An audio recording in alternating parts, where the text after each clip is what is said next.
أعوذ بالله من الشيطان الرجيم. بسم الله الرحمن الرحيم.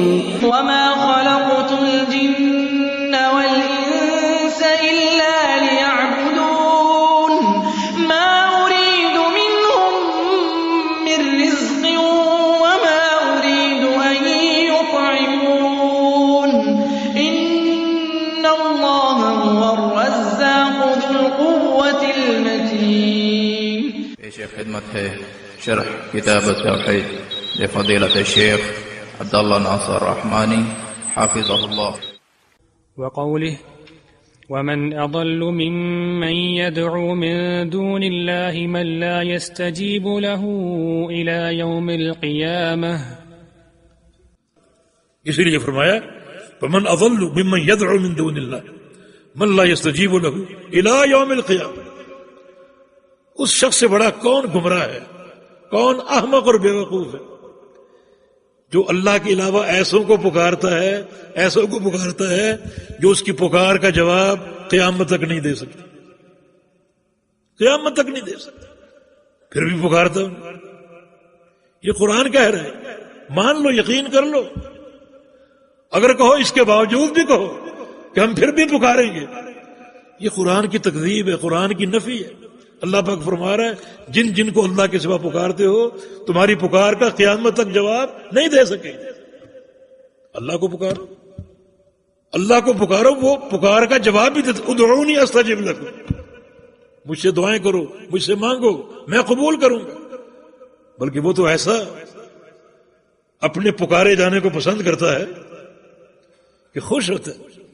حدیث میں آتا ہے کہ ہر رات جب آخری تہائی باقی بچتی ہے، رات کا آخری تیسرا پہر باقی بچتا ہے، تو اللہ تعالی آسمان اول پہ نزول فرماتا ہے. ہمارا اس پر ایمان ہے، نزول حق ہے، حقیقی نزول. کیسا؟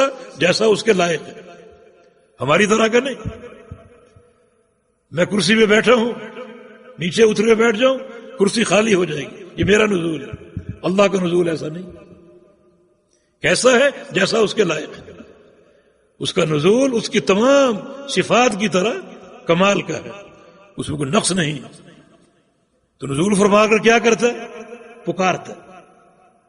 حل من داعٍ فاستجیب لہ. کوئی دعا کرنے والا ہے، میں اس کی دعائیں قبول کروں. حل من سائل فاعطیہ. کوئی سائل ہے، میں اس کو عطا کروں. حل من مستغفر فاغفر لہ.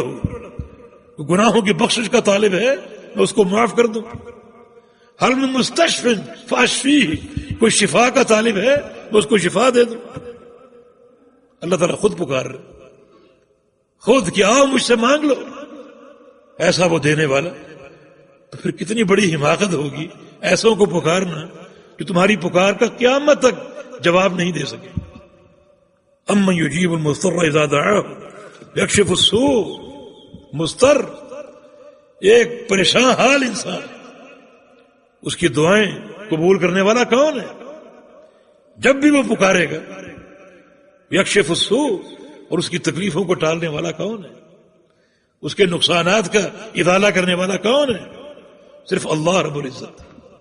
اللہ تعالیٰ ہی کو پکارو، اسی سے سوال کرو، دعائیں کرو، مناجات کرو، وہ قبول کرنے والا ہے.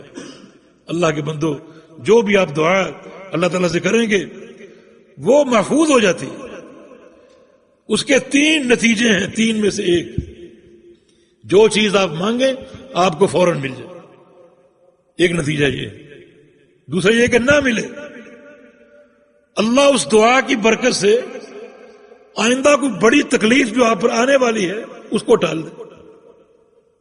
آپ پر، آپ کے اہل پر، بچوں پر، ماں باپ پر، اس کو ٹال دے اس دعا کی برکت سے. اور تیسری چیز یہ کہ اللہ رب العزت آپ کی اس دعا کو قیامت کے لیے سنبھال لے، آپ کی قیامت کی تکلیفوں کو ٹالنے کے لیے. تو کوئی دعا رائے گاں ہے؟ کوئی دعا رائے گاں نہیں. بس توحید کی اساس پر ہو، سچے عقیدے کی معرفت کے ساتھ ہو، لا الہ الا اللہ کی بنیاد پر ہو تو کوئی دعا رائے گاہ نہیں جاتی. وتعاونوا على البر والتقوى ولا تعاونوا على الإثم والعدوان واتقوا الله إن الله شديد العقاب.